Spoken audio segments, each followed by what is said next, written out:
Hi friends, welcome back to my channel.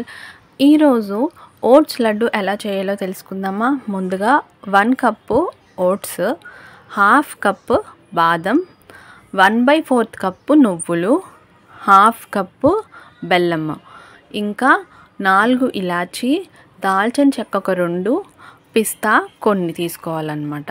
So preparation అయితే start చేసేద్దాము. ఇప్పుడు stove on చేసుకొని మనం ప్యాన్ పెట్టుకొని, ప్యాను వేడెక్కిన తర్వాత అందులో మనం 1 టేబుల్ స్పూన్ వరకు గీ వేసుకోవాలి. నెయ్యి ఎక్కువ తినేవాళ్ళు ఒక 2 టేబుల్ స్పూన్ వేసుకొని ఇవన్నీ ఫ్రై చేసుకోండి, బాగుంటుంది.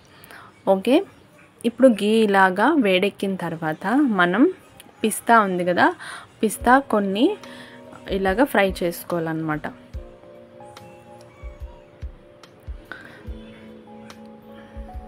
సో ఇలా ఫ్రై చేసేసుకున్నాం కదా, ఇలా పక్కన పెట్టుకొని అదే ప్యాన్లో మనము బాదం వేసేసుకోవాలి. బాదం కూడా అలాగే లో ఫ్లేమ్లో పెట్టుకొని చేసుకుంటే బాగుంటుందన్నమాట. బాదం వల్ల మనకి కొలెస్ట్రాల్, హార్ట్కి మంచిది, వైటమిన్ E ఉంటుంది, న్యూట్రియంట్స్ ఉంటాయి, తర్వాత ఐస్కి కూడా చాలా మంచిది.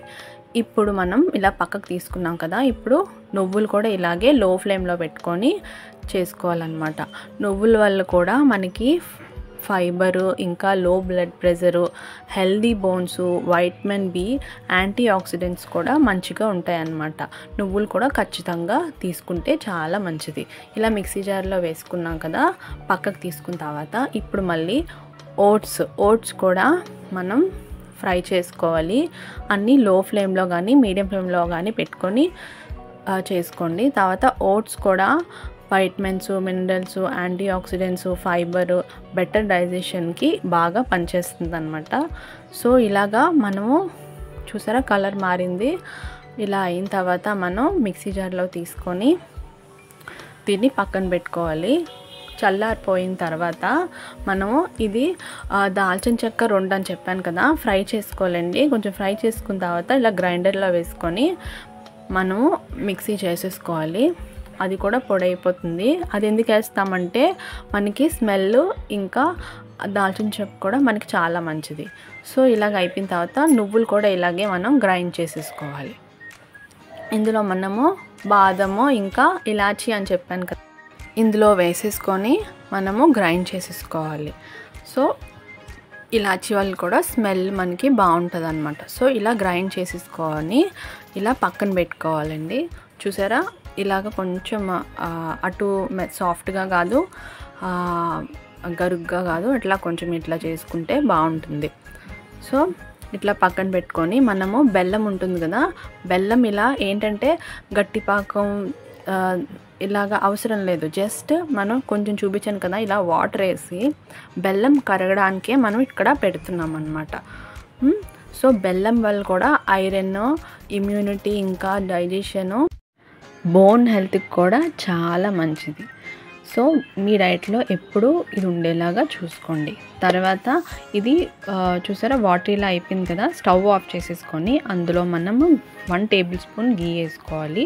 తర్వాత మనం ఏదైతే గ్రైండ్ చేసి పెట్టుకున్నాం కదా, ఓట్స్, తర్వాత నువ్వులు, బాదం పౌడర్స్, ఇవన్నీ ఇందులో వేసుకొని వేడిగా ఉన్నప్పుడే మిక్స్ చేసేసుకోవాలి. ఎందుకంటే వేడిగా లేకపోతే ఈ లడ్డూస్ మనకి బెల్లం గట్టిగా అయిపోయి లడ్డూస్ మనకి రావు కదా, అందుకు వేడిగా ఉన్నప్పుడే మనం చేసుకోవాలి. ఇందులో మనం పిస్తా కూడా స్మాష్ చేసేసుకొని వేసుకుంటే మనకి పిస్తా మధ్య మధ్యలో తగలడం వల్ల లడ్డు కూడా బాగా టేస్టీగా ఉంటుందన్నమాట. సో ఈ లడ్డు ఏంటంటే ఎవరైనా తినచ్చు ఫ్రెండ్స్, ఎందుకంటే ఇందులో అన్నీ చూసారు కదా, ఎన్ని బెనిఫిట్స్ ఉన్నాయో. సో అడల్ట్స్ అయినా కిడ్స్ అయినా ఎవరైనా తినచ్చు. ఒక్కటే ఏంటంటే 1 ఇయర్ లోపు కిడ్స్కి నువ్వులు వేస్తాం కదా, నువ్వులు అంత మంచిది కాదు అంటారు నేను విన్నంత వరకు. సో మీరు కూడా నువ్వులు అవాయిడ్ చేసి ఈ లడ్డు ప్రిపేర్ చేసి ఇవ్వండి, చాలా మంచిది. సో చూసారు కదా, ఇలా లడ్డూస్ అన్నీ ప్రిపేర్ చేసేసుకొని మంచిగా ఇట్లా పెట్టుకొని మంచిగా డైలీ 1 లేదంటే 2 తినండి, చాలా మంచిది. పిల్లలకు కూడా ఇవ్వండి. సో మీరు ఖచ్చితంగా ఇది ట్రై చేసి నాకు ఎలా ఉందో కూడా కామెంట్ చేయండి, షేర్ చేయండి, లైక్ చేయండి, తర్వాత సబ్స్క్రైబ్ కూడా చేయండి friends. Thank you for watching. Bye.